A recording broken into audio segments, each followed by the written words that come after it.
Hello and welcome back to Pharmacist Diaries, the podcast that reveals the secret lives of pharmacists, from where their journeys began, where they are now, and everything in between.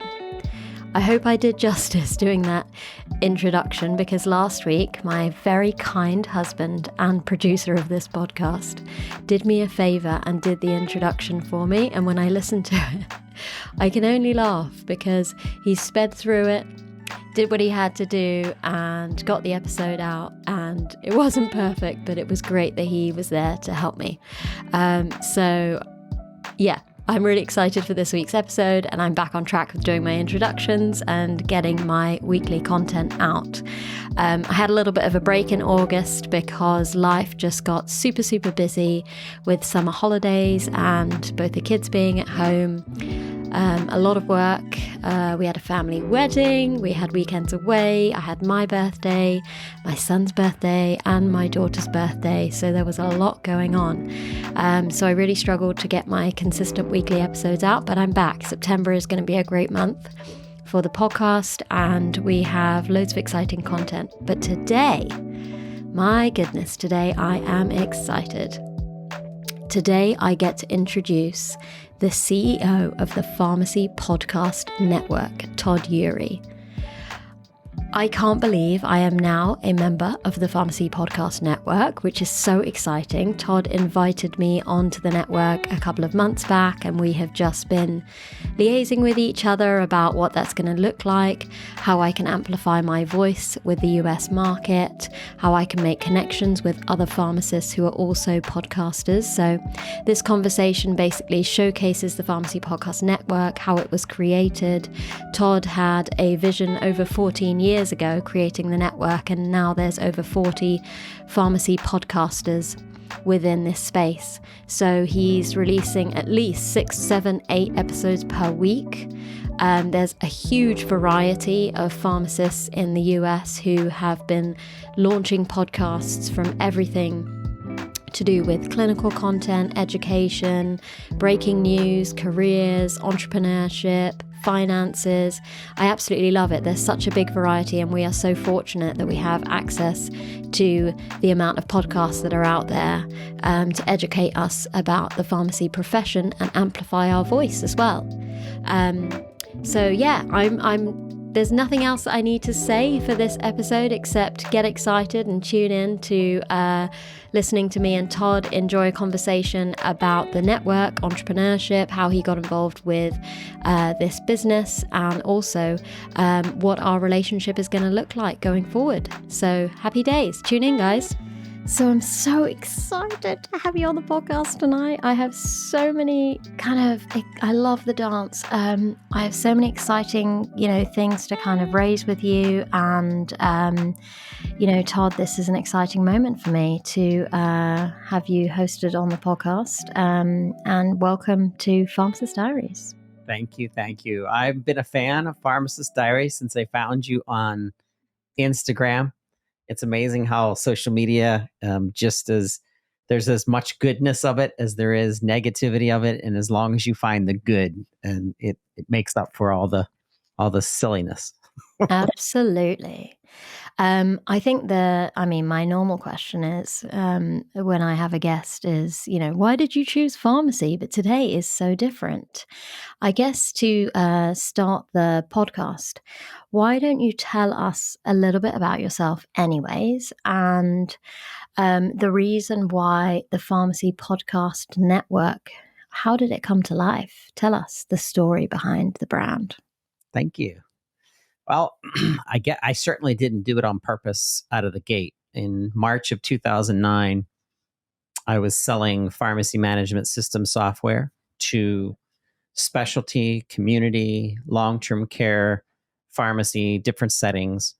And I was doing a lot of blogging, and I liked blogging, but I was running out of time to blog versus all of the work that I was doing and the travel that I was doing. So, one of my nephews told me about podcasting, and I didn't know what that was in 2009. And I looked it up, and I'm like, okay, this might work. At that time, it was Blog Talk Radio, which is an 800 number that you dial into, and You record a very horrible sounding audio feed, and then you can release it out onto an RSS feed, which at the time I didn't know what that was either. And for listeners that might not know, your RSS feed is basically the address to your podcast content. And so I put interviews together on about a once a week basis, and I was learning about my profession through interviewing other people that I was extremely interested in understanding, mostly tied back to technology. And it stayed that way for 2009 to 2012, about 3 years. And then it really became a network after that part, where we started bringing in people that knew so much more about pharmacy than I knew. And I wanted to access their credibility and their ideas and resources. And it slowly grew from there, but it exploded in 2018. And when I say that, I meant podcasting wasn't really that leveraged as it is today. As I started listening to podcasts in 2008, and we have at that time there were 2 million listeners in the United States, and today, just in the U.S., there's 155 million listeners. So it's definitely changed. Absolutely.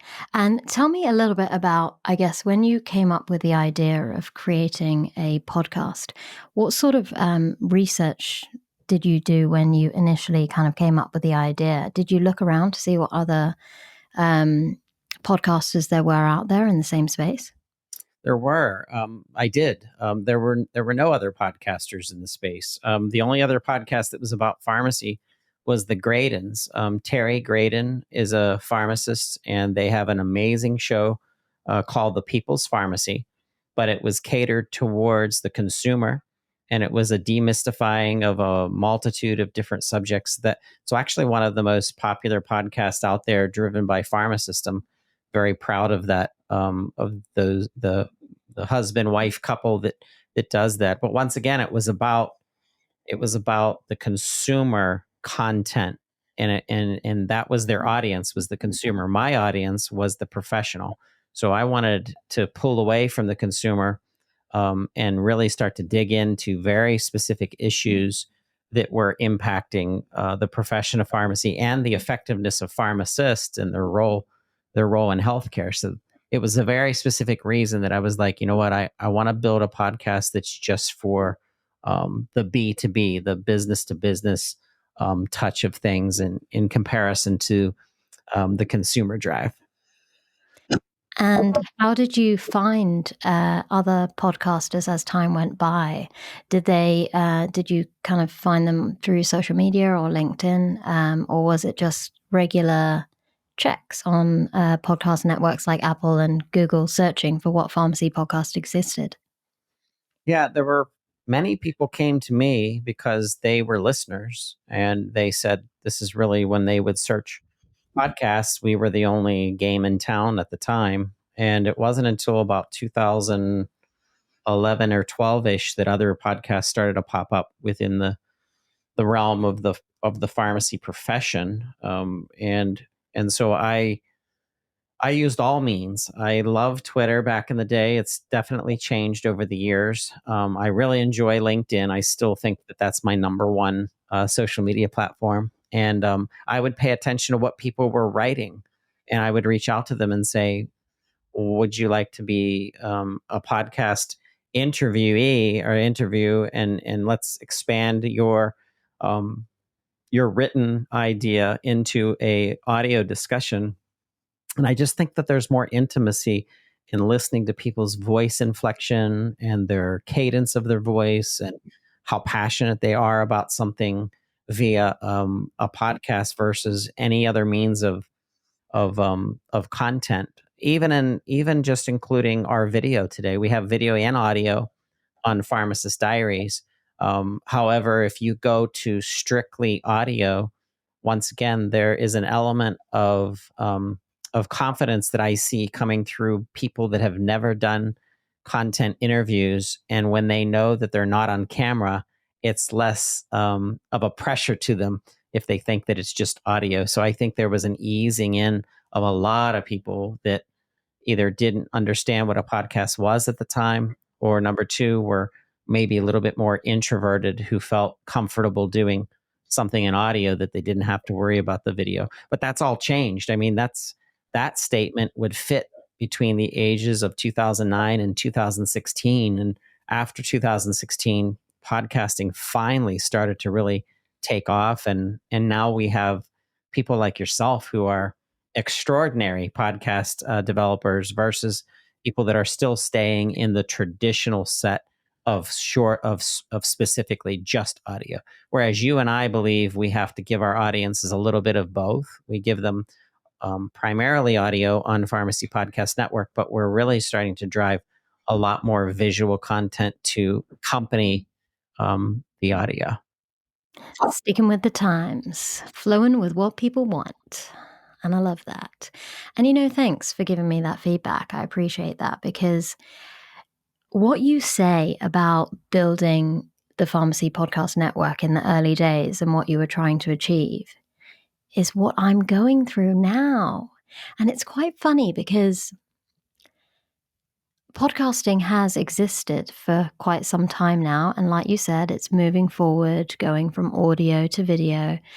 There's so many developments that I'm constantly keeping up with, and I love it. Don't get me wrong. I love all the new developments, the new apps. I've been seeing a new app like Descript. I've been using Descript for my editing to try it out. We've used Final Cut Pro. We've seen a new website called Podium, which helps you not only to get your transcriptions, get your clips, but it helps you to actually write your show notes. It's specific for podcasting, and things like this are developing, and we're trying stuff out. And I love that. It's the creativity, right? And the joy and part of the process of being a podcaster.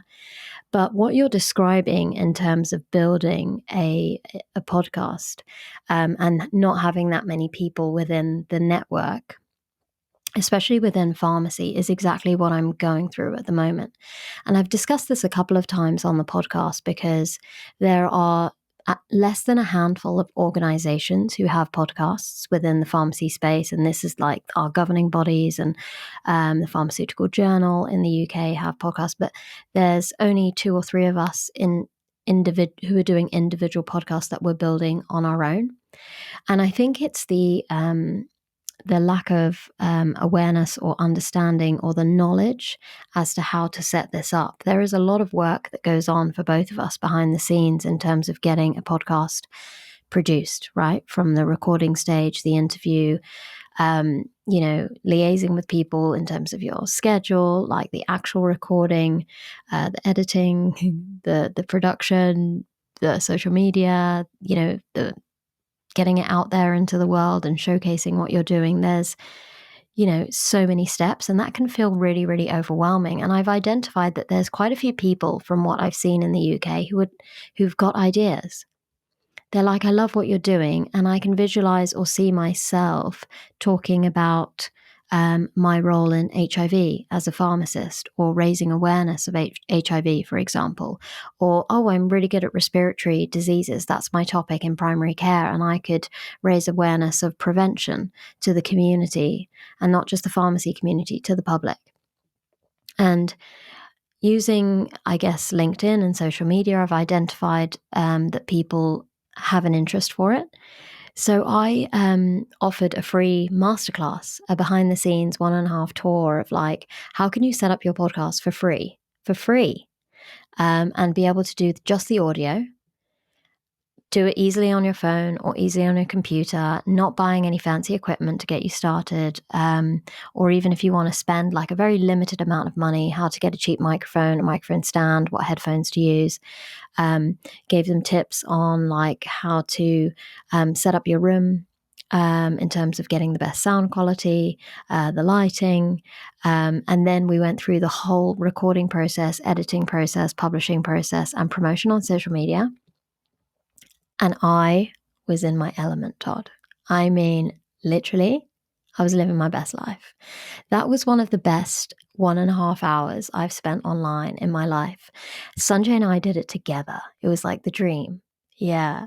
We had different sections in the webinar. So I started off basically sharing the story behind Pharmacist Diaries, why I created it, how I came up with the brand name, the initial ideas that I had and who I was reaching out to, which was initially students, and then how it's grown into lots of pharmacists and then the international network, etc.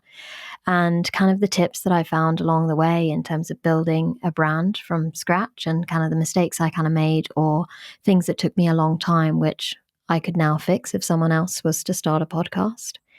And then Sanjay went full, throttle into like the recording and the sound, and like we created this amazing like PDF workbook and like free material for people to know like where to buy equipment from, the software. And then when we got to publication stage, I came back in to the masterclass and kind of showcased how I do my social media and also how I get guests. People were quite interested, like they're quite shy to ask people to come on to their podcast, for example. They're like, oh, what if they say no? I'm like, it's cool. It's cool. You'll find someone else. If that's the worst thing that's going to happen, that someone's going to say no, they were probably not best suited to be on the podcast in the first place. And there's hundreds of other pharmacists or professionals, whoever you're interviewing, depending on the topic, that you could, put out there. And I realized, so this was only a couple of days ago, by the way, I realized that Sanjay and I have this energy, and this passion, and it's like a shared married couple who are working together, and we work together, obviously day in, day out. But we have this brand that we're building and we get to work together, and there's just so much passion behind what we're doing. And if I can help people to set up their own podcasts and build a larger network in the UK, oh my gosh, I would be so happy. I would be so happy. And it's just amazing. So for me, like speaking to you, you're, 10, 15 years ahead of where I could be and what you've achieved in all this time. It just is really inspirational for me to have this conversation with you. It makes me feel really good because, when you look at role models in the field of work that you're in, like you're role modeling the way, and it's really nice that I've got like someone to bounce ideas off of, or I can see what you're doing and I'm like, oh, that's a really good idea. Or I could ask Todd like, oh, okay, how would this work for me and in the UK? And it's just nice that I've now come to the point where I'm finding other podcasters to talk to and within the pharmacy space. I've spent the last 3 years not having that conversation. I've been looking at the likes of Rich Roll and, big, like the Diary of the CEO. Stephen Bartlett, he's famous here in the UK and he's getting bigger in the US now. Joe Rogan, I've been looking at people like that and looking at what they're doing in the podcast world and kind of building my brand specific to how they've grown. But actually, it's so nice to see people within the pharmacy space doing the same thing. Well, I agree. And right back at you. So you are very lucky to have a husband that supports you like that. As an example, my wife is a nurse and she works at a maximum security prison in the Western Pennsylvania. And when she comes home from her work, she has no interest in doing anything connected to that work. Whereas I'm the exact opposite. When I come home, I can't help but to stop thinking about how do I enhance my client relationship with their audio branding? How do I support pharmacists to reach more patients? How do I help pharmacists understand how to leverage content development to be a mirror to evidence-based studies, evidence-based journals, or medical information, or something that's a higher? So you are with someone who's a very creative. I know I've watched your husband. Right before we started, I gave him a high five, on camera, because he is a creative mind just like you and I are. So to have someone in your home, whether it's your brother or sister, or in your case, your husband, it's nice to have someone who is further ahead of you in something. He's not necessarily on the mic. He could be, but his creativity and his video editing and that's a part of our brains that I think pharmacists and pharmacy technicians can tap into to keep a passion in them going by becoming a content creator. I know as soon as I started podcasting, it was very difficult to do. I didn't know how to do it. Back in 2009, there were no books on how to podcast. There was no, podcasting for dummies didn't exist.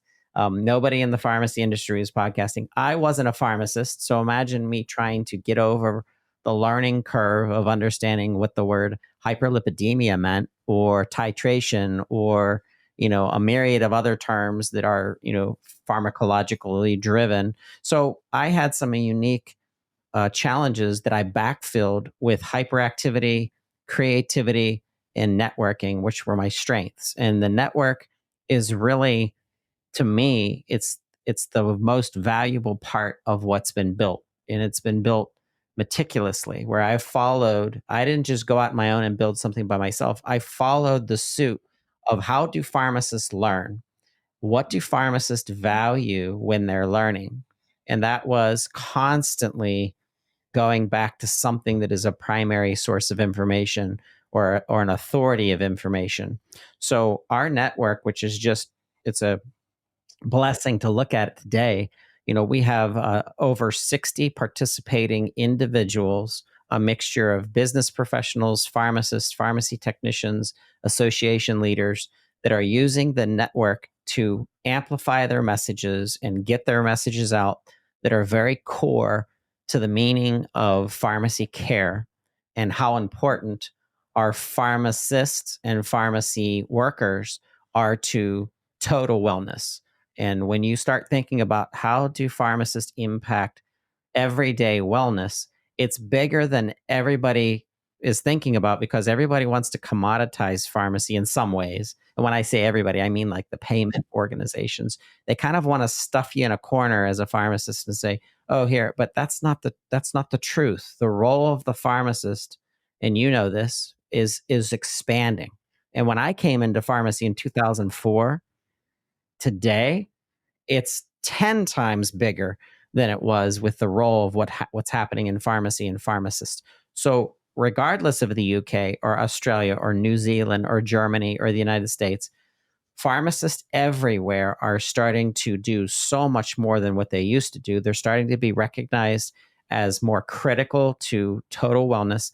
And I see a big opportunity, now that you've laid the groundwork for Pharmacist Diaries, to grow that network throughout the UK and beyond, because that's why I'm so glad that you're part of our network, because I've desperately wanted to go into an international collaboration.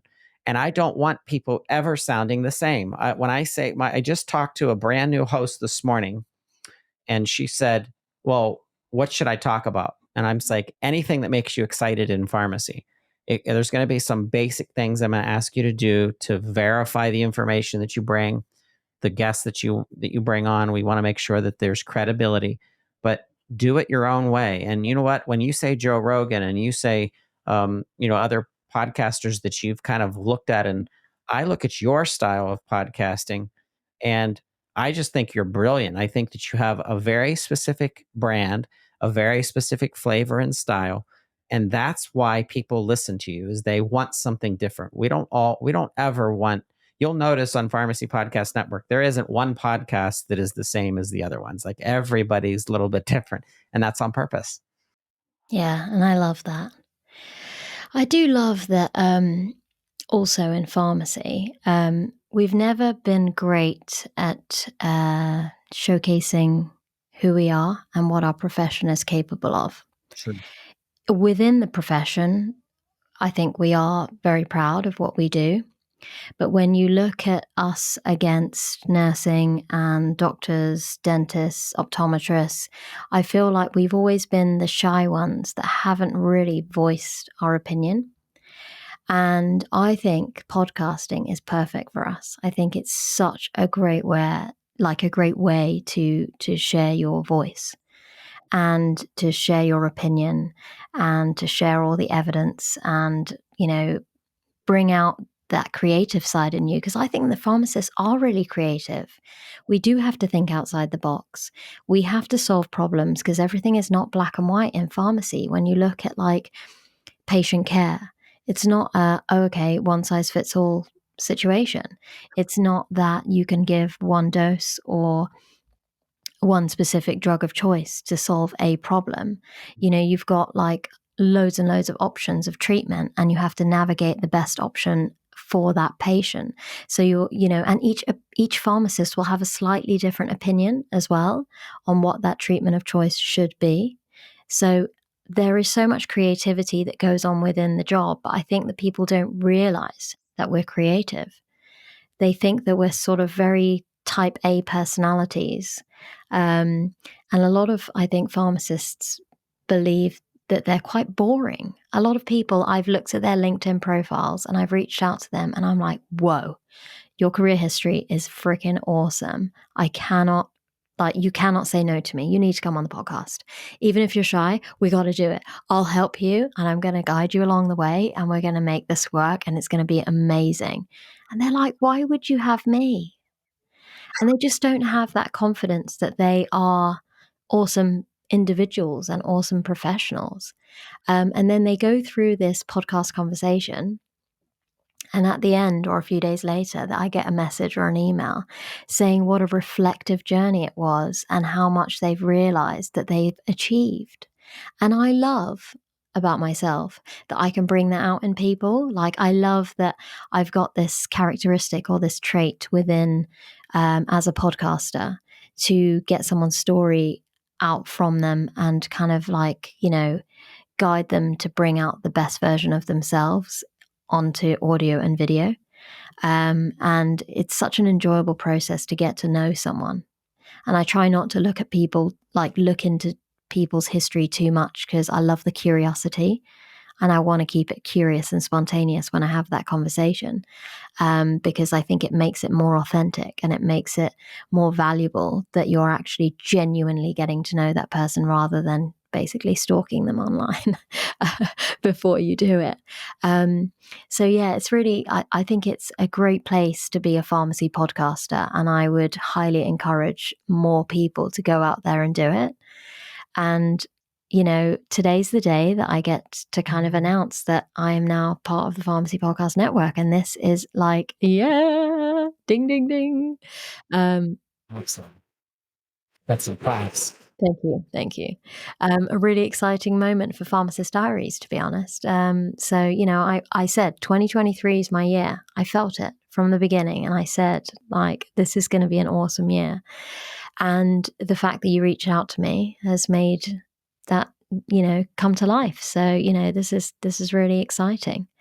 But back to your story. We've gone off topic because I'm still really curious in this stage. Is that when you started the podcast and you thought about this network and you wanted to bring all these kind of professionals together, what was your initial vision? What did you think it would look like? Because obviously now it must look quite different to what you initially planned. What were your initial thoughts? Because I'd love to know. I started where I was comfortable, because you have to. And that was around technology and how was technology being used in pharmacies to get rid of the barriers, get rid of the bottlenecks in order fulfillment, managing a specific patient's medication needs. And it was all around workflow. So I really didn't know what to talk about initially, although where my sweet spot was. But what I taught myself was, I am never going to expand the pharmacy podcast until I get people to talk about aspects of the profession that I know nothing about or know very little about, so that I can surround them with what I'm good at. So if you are the expert in nutrigenomics and leveraging nutrigenomics in pediatrics or for children, and you're the one, but just like you said, Anisha, you said they were introverted or they were shy. And I would bet that that individual that I'm talking about, that fictitious person that's just a genius in that, would be very data driven and maybe in fact shy. Well, if they are, or if they're not, it doesn't matter to me. I want to surround them with networking and marketing and graphics and video and web, web push and webinar and social media. And I want to help rise their content up out of just themselves. And then I want to connect it to other people that we're going to be like, well, you're talking about pediatrics, but there should be a nutrigenomics focus in senior care, or there should be for someone with a rare disease, or, vitamin deficiency and how that impacts, cancer treatment or whatever it is. So I knew the power of networking before I started the Pharmacy Podcast Network. And it was always my intention to take people's individual thoughts and put them into a literal network to get more impact from it, so that we're connecting people together. There's two sides of my candidates for Pharmacy Podcast Network. There's the people that get it because they took time to listen and work with me and understand what the end game was. What's my goal? Well, the goal is to advance the profession of pharmacy and advance the role of the pharmacist, and maybe tiny little part of it in amplifying their voice through podcasting and social media. So that's candidate one. Candidate two, who decides not to go forward with the network, they wanted to set the world on fire all by themselves. There's nothing wrong with that. And their ego got involved, where they were under the impression that if I become part of a network, it will overshadow my creativity. It'll overshadow my own content. I won't have the ability to do whatever I want or talk about what I want. And that couldn't be further from the truth. The network, just like if you said, what's the FIP? The Federation of International Pharmacists, right? Well, if I was a pharmacist from Dubai and I'm sitting back and I said, wouldn't it be wonderful if I could put a network of international subject matter experts, and I could make this conference, and I could make this amazing panel of people. And then as you're describing that to this guy, let's call him Joe, we say, Joe, have you ever heard of the FIP? And Joe's like, well, no, I want to do it myself. And I'm like, all right, well, go ahead. But the FIP is out there for a reason, right? The NCPA in the America is called the National Community Pharmacists Association. So if I'm a community pharmacist and I want to network with other community pharmacists and I want to empower each other, I'm going to join that network. So what is the Pharmacy Podcast Network? It is a network for pharmacists or pharmacy technicians or business professionals that want to leverage podcasting specifically in order to advance, here's the key, their mission, not my mission, not Anisha's mission, not, Nancy's mission or Tony's mission. I'm specifically saying your mission. So if it's about pharmacogenomics, or if it's about, something special in senior care, or if it's about, burnout or something, I want to take everything that we've built and I want to put them onto the network, which to me, it just amplifies tenfold, 100-fold of what they're going to be able to do. Number one. Number two, it's going to bring them back to the network of a bunch of people who think like you do and think like I do. And we're going to work off each other to make each other even better than we would by ourselves. So I have a hashtag together, and then it says RX at the end. So together and then X. And the reason that together RX, that's literally like my heart, like the heart of this entire network, is knowing that we're going to accomplish so much more as a network than we'll ever do as individuals. And if I can have one of my podcasters become a multi-billionaire because they were recognized by some investment company to get them involved and keep moving them through the process. If I look back and I said, wow, I had a tiny little part of that to get their amplification of their voice out there, then I feel like I'm fulfilled. And I can't tell you how many times that's happened since I've launched this. There have been so many pharmacists that have come through the network who are now doing 10 times better than what they did when they joined. And I know I had a tiny part in that success. So that keeps me going and gets me excited. It lights you up, Todd. And I love it. There's a couple of points from that kind of resonate with me. Number one, I think pharmacists are quite competitive in nature. Yep. They're not necessarily the best at, maybe it's a little bit of fear in pharmacists as a profession, that they keep things to themselves a little bit, and they're not quite ready to share or showcase their idea in case someone's going to steal it. Okay. And that kind of comes across with some other, with other people who are trying to do podcasts, hence why they just say, oh, I'm just going to do it on my own. I don't want Todd to kind of steal my show and make it more of his own, and they just want to wing it and take this slow route to some extent, because doing things alone, it is a slower process, but it also is not as fun. It is not as near as fun as meeting other people who are like-minded and who are also doing their thing in the same field.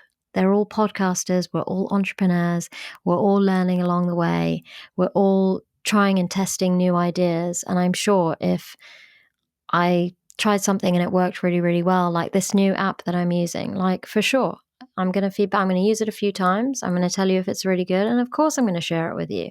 Why the heck wouldn't I? It would be just sad not to share something good with someone else who's kind of, if I could help you with something that I think is awesome in the podcasting space, like I absolutely would share it with you. And the other comment I was going to make was that, you talk about amplifying people's voices and kind of, showcasing the profession. I feel like the network and the idea and the concept of the network has the ability to shape the profession, because you're putting so many people in touch with each other, and every person that listens to an episode, who hears about a new podcaster or a guest on their podcast, and everyone who kind of goes onto your social media and identifies all these people within your network will find one other person who has something in common with them, something similar, an idea, and they would potentially reach out to them and say, hey, this is what I'm doing in this space. I would have never found you if it wasn't for the podcast network. I literally would have never found you unless I'd listened to this podcast episode. And then they make that connection. And this probably happened to you guys thousands of times, and you would have you probably have no idea how many times it's happening. And it would be amazing to know that info, wouldn't it? But yeah, it literally would, the amount of people that you've reached. I could charge more. Yeah. Yeah. But that is incredible, isn't it? And things will move so much faster because you're hearing all this audio and you're watching all this video and you're learning in a different format than your normal kind of like webinar or going to university and listening to lectures or whatever it is, like traditional education. You're learning in a different format, and you might be driving in your car and you're on the way to work, and you come up with the amount of times I've listened to a podcast and I've come up with a really cool idea. Someone else has just inspired me or motivated me or made a comment that kind of made me think about something with the podcast or my business or being an entrepreneur. And I'm like, boom, that's a freaking good idea. Like, I'm going to try it. Like these masterclasses. I don't think I would have ever thought to share how I became a pharmacist in another country, getting licensed, getting a visa, the work-life balance, what it's like to move abroad, how it's impacted my profession as a pharmacist, how it's increased my network, how my communication skills have improved, how my creativity, my innovation, like the digital space that you work in Abu Dhabi with so much money compared to the UK, you're exposed to so much more. I got introduced to Epic when I was there, and Cleveland Clinic, which was an amazing experience that I would have never had the opportunity to do. And I shared that on a masterclass. And there's so many people now who are just saying like, yeah, I want to do that. And you've given me some food for thought. You've given me some ideas, and you've kind of guided me in terms of the process to make it happen. And like you said, you reach one person, you're happy. You make one person like improve by 1%, you're happy. You've done your job. And I feel like that about podcasting now. I've only been doing it for 3 years, but I'm starting to see how other people are really excited about creating their own. And one lady who came on my masterclass, she said, I just came on to, just get an idea of what you do and how much work is involved. And she's like, I'm going to create one now. Like, I'm going to do it. And I was so excited about that. And I just think the brand Pharmacist Diaries just has the ability to potentially change lives. Like, that is so cool. That is something to be really proud of and something to really be excited about. So, that's something I can share with you because, we're both in the same space from that perspective. And I think that's really exciting. It is. It's special. And we know that we've done things that are impacting other people's confidence, and it's providing them affirmation that you can't get necessarily from outside your market. Like if my mother is not a healthcare professional, she was a teacher, but every once in a while she'll listen to one of our episodes and she'll be like, "Oh, that's was really interesting, what you were talking about pharmacogenomics and how your genes respond to medications differently than someone else." Now, her compliment, that's nice because it's my mom and I love my mom and I know she loves me. But that's not the same as getting a compliment from you, who's also a podcaster and a pharmacist, where you'd say, "Hey, I listened to this episode and I'm gonna not only am I gonna share it, but I think it was highly valuable to me." Like I take I take criticism and I take compliments from my network so much more to heart because it means something to my business, and I pay attention to our listener. Our listeners have become podcasters on our network. There have been people that have come to me and said, "I've been a listener for 4 years and now I want to join your network because I have this idea." And that gives me chills because I'm just like, that's the end game. Like that's what I'm trying to do. I want to put out people's content. I want to support you. I want to accelerate you. I want to amplify you. And I want to do whatever it takes to make you successful. And I've had so many pharmacists today. Some of them are still with me, and some of them have graduated to other projects where they don't have the time to do it because you know as well as I do how much time one episode it takes to do an episode. There's a lot of time in it, but there's people out there that were part of the PPN or were part of our network who are just, you know, on a whole nother scale now. And I remember them being part, or there's ones that are still here. Tony Guerra, Dr. Guerra is still our oldest podcaster. I think he's been with us for 8 or 9 years. And he was the first to take our student podcast and start building podcasts just for students. And then he graduated to pharmacy residency. And then he started selling all these books. And he comes back to me and he's like, "The podcast helped me get to that next level." And I'm just like, that's all I want to hear. Like, that's just like, that's it. Like, I want to know that this network helped you get to your next level. It helped you be more successful. It helped you to build confidence. It helped you to get your name out there. And that's exactly why I'm excited about Pharmacist Diaries, because I know with us pushing your content out through the network and sharing, you're going to hit so many other people that are going to want to listen to your voice and understand what you're going through. Because I want to disappear from being out there podcasting physically. I'd like to start going more into administration. But I always like to do it because it's kind of addictive, as you can, I'm sure you agree now that you've been podcasting for 3 years. It's always you probably won't be able to stop. You'll probably always do it. I've done 5 this week. What are we on, Thursday? My poor evenings, I've just like shoved my kids in the bed. I'm like, I'm busy. I need to, get my shit done. But you know, it's evening creativity for me. It's enjoyable to spend the evening having conversation with you. It's not ideal, to be fair, with children. It's hard to shove them in bed and tell them to be quiet so I can go and do my work.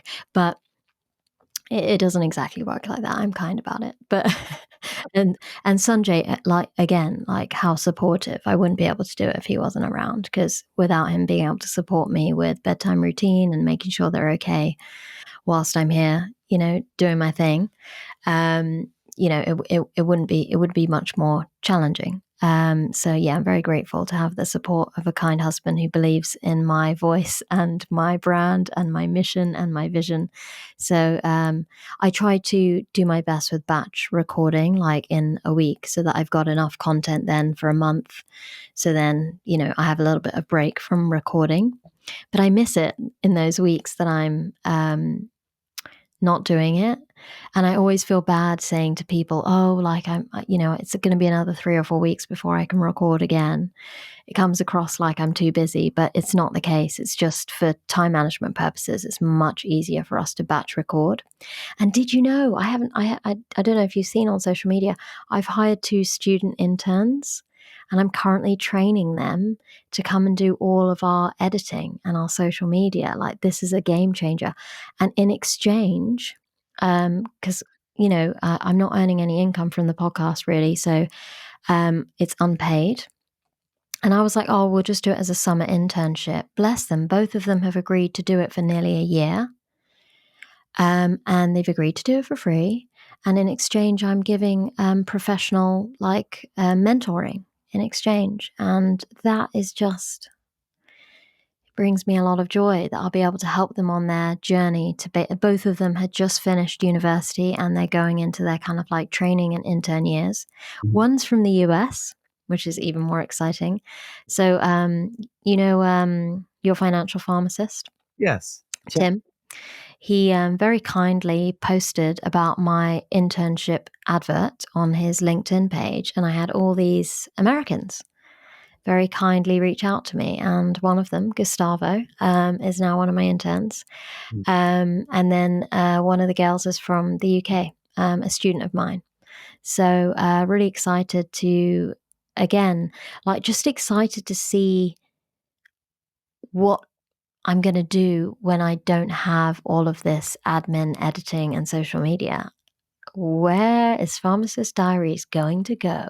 Woo, woo, woo. I am just literally, I'm overjoyed by the amount of time that I'm going to have to be more creative, get more podcasts done, do my own videos, because I'm really keen to basically talk straight into camera and do my own videos about different topics within the career space, whether that's guiding people on kind of interview tips or writing your resume or your CV, how to transition, dealing with stress, kind of things that I've been through that I'd like to share with the world, which I don't necessarily do as a host, right? I mean, of course, we've had a conversation here where I'm sharing my opinion just as much as you are, but it's not always the case when you're the host, because your mission is to get that story from the person that you're interviewing.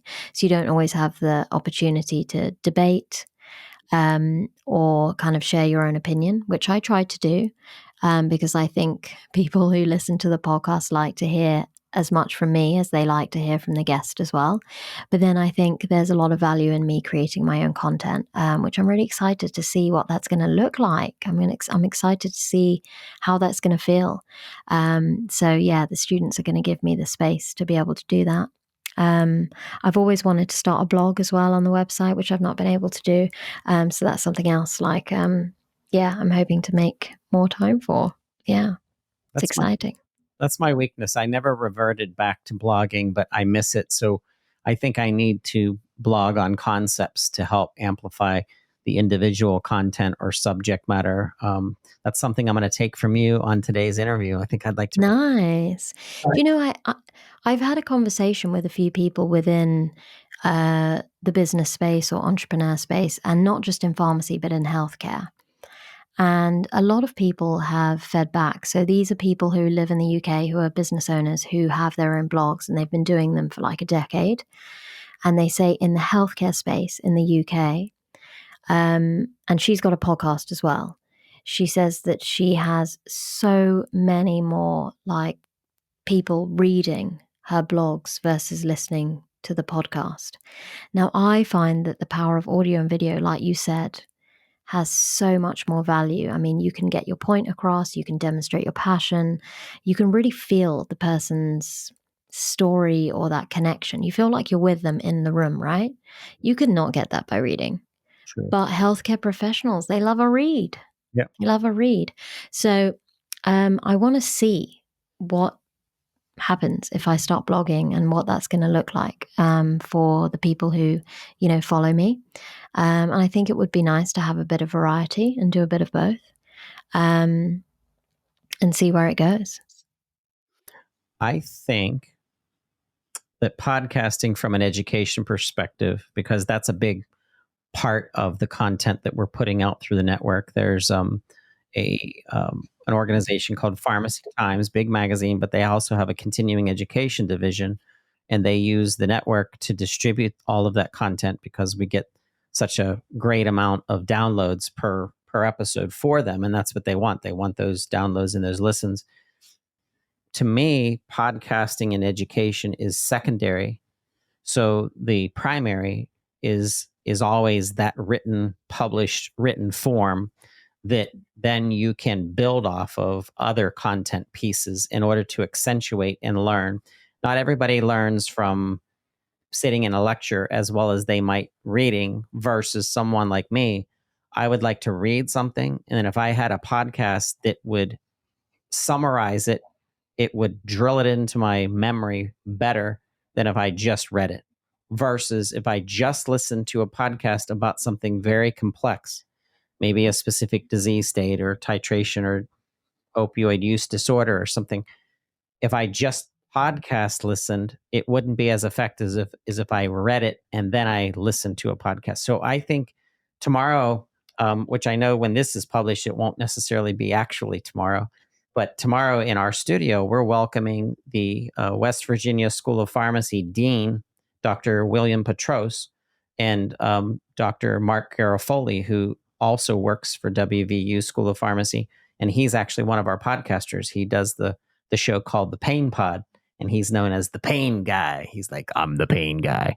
And so it's all about pain management. Well, the reason why Dr. Petros and Dr. Garofoli are coming here is they want to understand, how do we take podcasting into the student realm in order to amplify and in order to support, in order to sandbox a lot of their ideas that coincide with the primary source of information. So on so many of my own podcasts that we've been on, I've said podcasting is underutilized. It's there. We haven't even reached our pinnacle yet. It's still blowing up. But in healthcare, we owe it to our listeners to be a higher quality podcast than just your average podcast, because we have to be clinical and we have to rely on proof and we have to rely on evidence. So when you start combining journal articles with a blog, with a video, with a podcast discussion, that is a powerful combination to fortify memory and to fortify learning and to fortify and support medical professionals and providers to go take that information and take it to the next level and keep pushing it. That was such a good explanation. Oh my goodness. That was such a good explanation. That makes so much sense. I'm going to blog. I'm doing it. Do it. This is it. I'm announcing it. You're going to see a blog on pharmacistdiaries.com, guys. I'm really excited about this podcast episode that you're doing. Oh my God, I can't wait. Honored. I wanted, when I saw Pharmacist Diaries, I said, someday I'm going to be on Anisha's show. I want to be on Pharmacy Diaries. So Pharmacist Diaries. This is it. Your day's arrived. Whoop, whoop. Yeah. That is really exciting. And I am very excited to find out what their thoughts are on how we can bring podcasting into, student life. That's, a really good idea. Imagine you listening to a very complex presentation from a professor. That professor knows the information extremely well. They say it a very specific way. Now you take a bucket of pharmacy students. Let's say you take 4 of them. You sit down with the notes, and the 4 of them all get to talk with each other about their interpretation of that complex science. And when you listen to 4 different pharmacy students all about that basic information in the form of a contextual conversation, you're going to get so much more out of that information than if you were to just listen to it traditionally. So my analogy to the future of what can happen in pharmacy education is if we begin paneling every complex, subject, epidemiology, for example, and we had pharmacy students from Pitt Pharmacy School or Duquesne or UConn University come together. And what if we picked one from each school, and there were 4 of them that all came together that says, let's review epidemiology 101. What's the complexities? What do we understand? What don't we understand? And you had that mind share. That's not evidence-based, but what that is it's a way for them to exercise together, publish it, listen to it, go back and then say maybe a year later or 2 years later, hey, there were some changes in the studies. Here's what we've learned. And it's a collective way of learning in versus just traditional, listening to the professor, listening to the presentation, and then that's it. This way, it's a sandbox and it's an opportunity for everyone to interpret the information together. I love that. That is a freaking awesome idea. That's a great idea. I'm loving it. We'll have the Pharmacist Diaries sandbox where we can bring in a bunch of pharmacy students in the UK, and we'll do the same thing. That sounds great. I love that idea. It's kind of making me think too much right now when I'm trying to like have a conversation with you, but I'm like buzzing now. Thanks, Todd.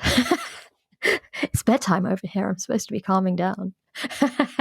That's the problem as well with podcasting in the evening, by the way, is you get fired up, True. literally, and then it's difficult to go to sleep. I get too excited.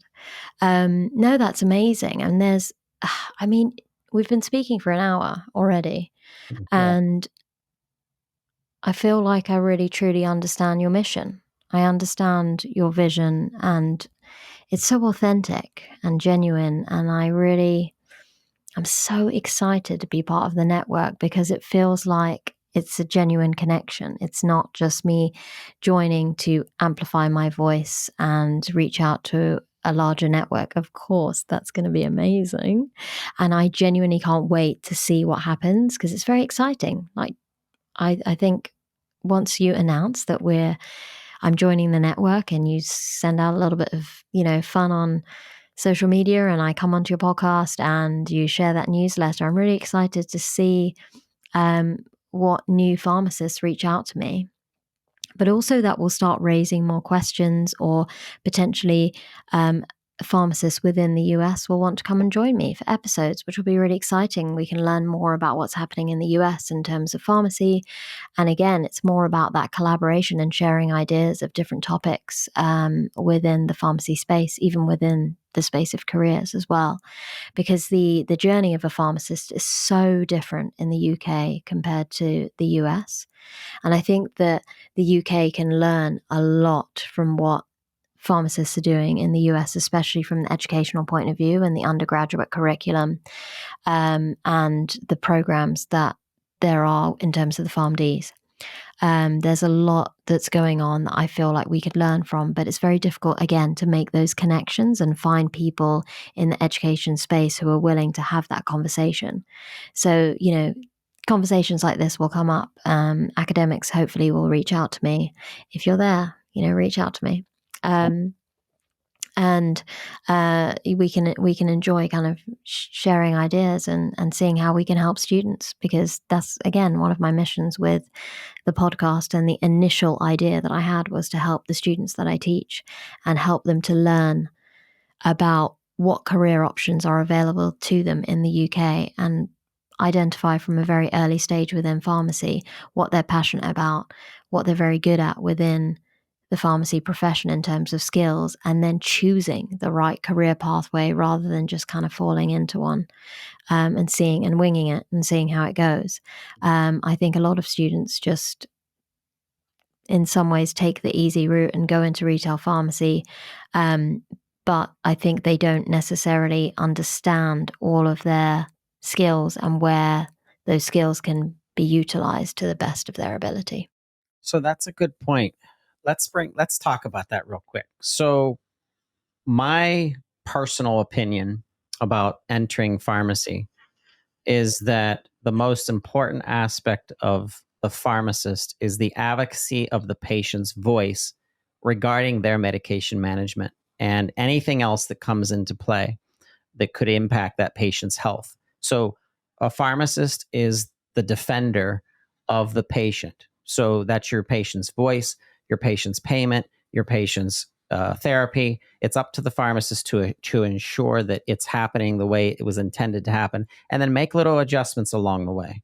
So the mission of the pharmacist in community pharmacy gives them a whole bunch of experience at once because of the intensity of our retail space. You're putting up with so many variances. You're putting up with angry people, happy people, depressed people, sad people, quiet people, loud people. I think that community pharmacy, retail community pharmacy, is an intense, I call it a boot camp, like a boot camp preparing you for that next thing that you might want to do, might be. So I think in the United States, at least, that community, independent community, or chain community pharmacy is such an amazing place to begin your pharmacy career.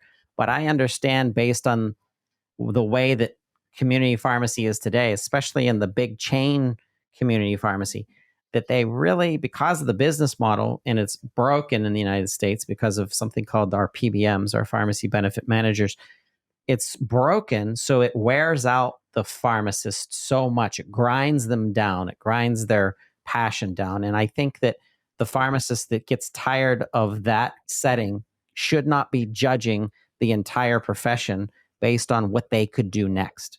So if you're in community pharmacy, you're listening to this podcast right now, and you're sick of community pharmacy, or you're sick of that chain environment, do everything in your power to go to specialty, or go to pediatrics, or go to senior care, or consulting, or technology, or something that is what you're passionate about. But don't ever stop pushing for where you want to be, because that's where you're needed. Let me say that again. Don't ever stop pushing for where you want to be, because that's where you are needed. You are needed as a pharmacist of where your passion is, because that's what's going to happen. You're going to take that PharmD or that pharmacist background, and it's going to explode if you feed it, and you give it nutrients, and you give it ideas, and you give it, like we were saying, creativity. But you have to do that in order to become happy in being a pharmacist. And if you're not happy being a pharmacist, there's nothing wrong with that. But just go find something that you're passionate about, and then keep doing it. But I'll bet you pharmacists that are listening right now, or pharmacy technicians that are listening right now, would agree that they know they help people every day. Every single day, a pharmacist is doing something. They're helping to keep people safe. And that's the number one meaning for pharmacists. That makes me inspired as the Pharmacy Podcast Network founder, and someone who does nothing but amplifies the voice of pharmacists. It excites me to think that I am inspiring pharmacists who are saving lives. And all it is it's a rinse and repeat. And that's all we have to keep doing, is over and over and over again. That is some truth right there, Todd, because a lot of pharmacists who go into the retail space or in community pharmacy do experience a huge level of burnout. And the big chain pharmacies, like you said, because of the business model, it's a numbers game.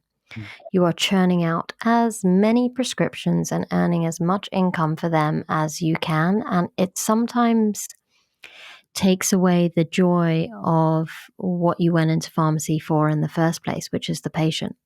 Yes, you're absolutely giving them the medication, but every time you hand out that medication, it's literally handing out a bag, because you're so busy getting all the prescriptions done that you don't necessarily have time to spend with that individual patient. And this isn't the case in every pharmacy. Obviously, there are lots of pharmacies doing amazing things in the community, especially in the UK.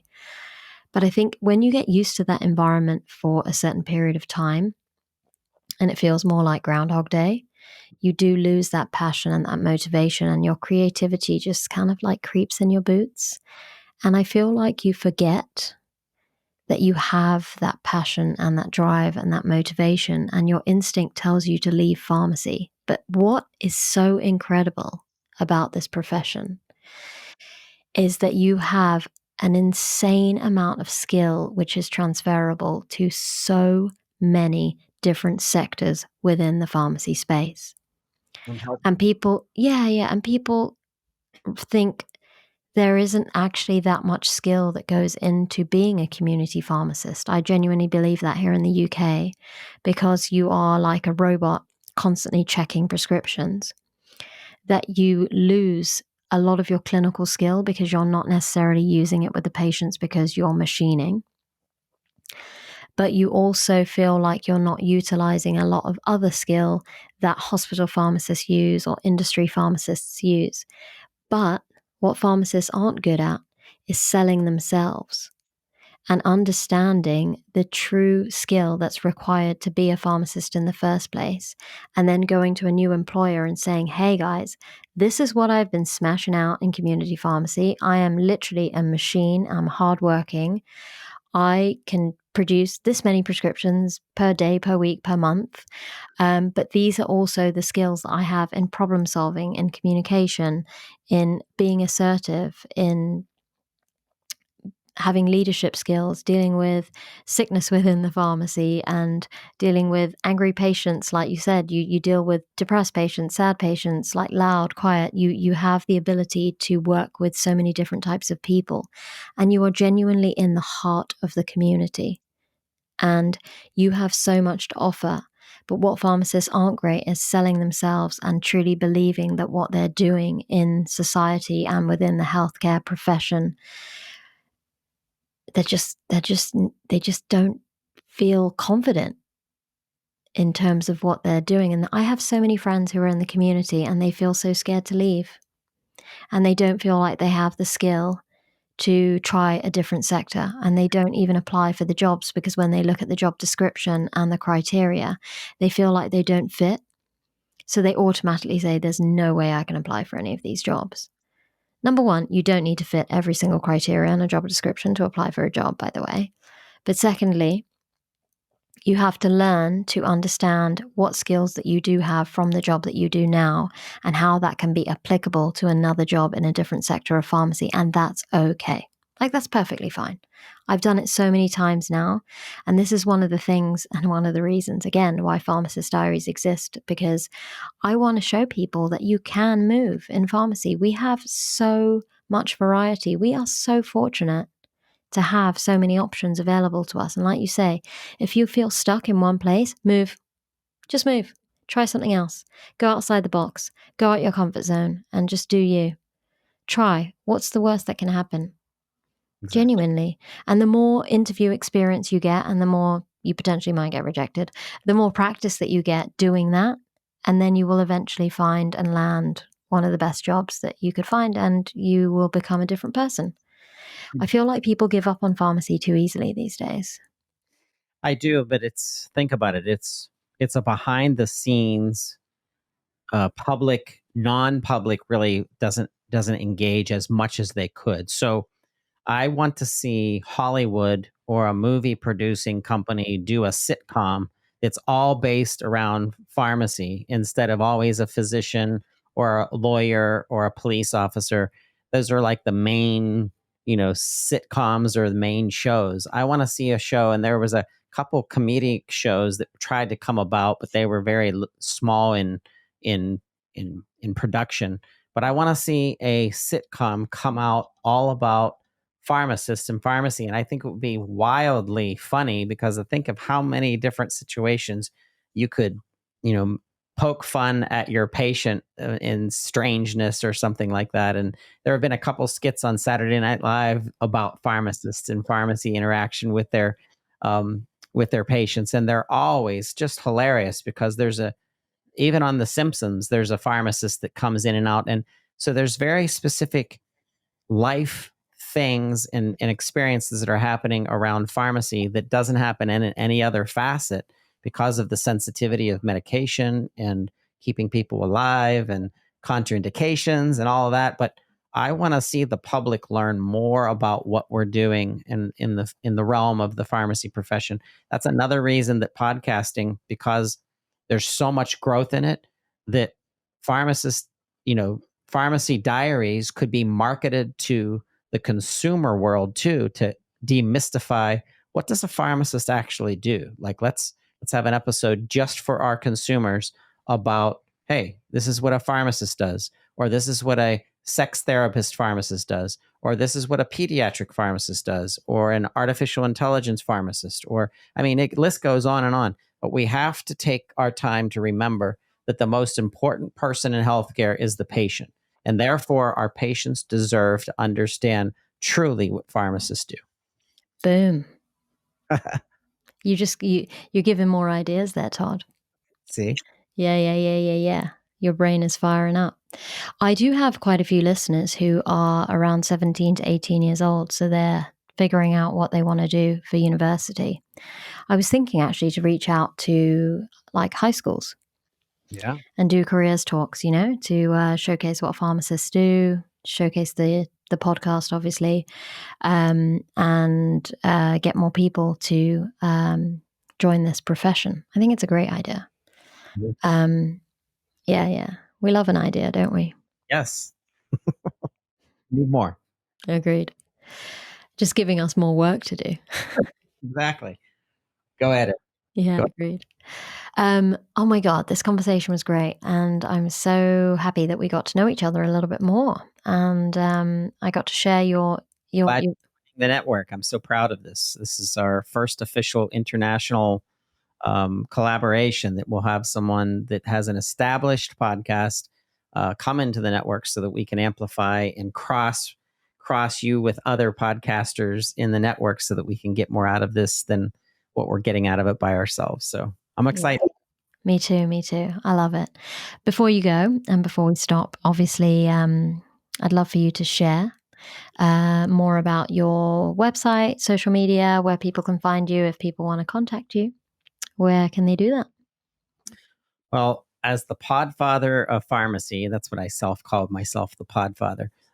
You can find us everywhere at the handle at Pharmacy Podcast. So that's on Instagram, that's on Twitter. I still love Twitter, or they call it X now. And then, of course, LinkedIn. If you just go to Pharmacy Podcast Network, we're there. If you Google Pharmacy Podcast Network, you'll find us. And then our shows are everywhere. Anywhere there's a directory, we publish. So on your Stitchers, on your Spotify's, on your Google Podcasts will show up. And we have many feeds. We have feeds that are dedicated to the entirety. And then we have our separate feeds, which are very specific to the theme of the podcaster and the podcast pharmacist or person that's leading it. And if you're listening and you have a podcast in pharmacy and you want to join the network, please reach out to us. We would love to interview you and see if there's a fit. There probably will be, but sometimes there is timing that would come in into it all because it's conference season right now. And it feels like I have 2 extra jobs because it's conference season. Fair play. I love that. And you've been busy recently with your conferences and traveling and stuff. Have you been enjoying it? I don't like the travel. I like being, if you could just figure out how to beam me from Teleport. another teleport. If I could just get teleportation to work without killing people through the teleportation, I think that would be that I would love to travel as much. I just don't like the travel part. Fair play. And then you have to be away from family as well. That's quite tough. That's true. Yeah. It's a nice escape at the same time. That's true too. I love my kids, but I do like a little bit of space from them sometimes. Yeah. Yes, exactly. Yeah. Oh, well, this is amazing. Thank you so much for spending some time with me. I'm genuinely very excited for what's to come and I guess what the rest of 2023 has to offer once I join the network. And watch this space, guys. Watch this. Watch Pharmacist Diaries with Isha Patel, and we can't wait to see where this goes.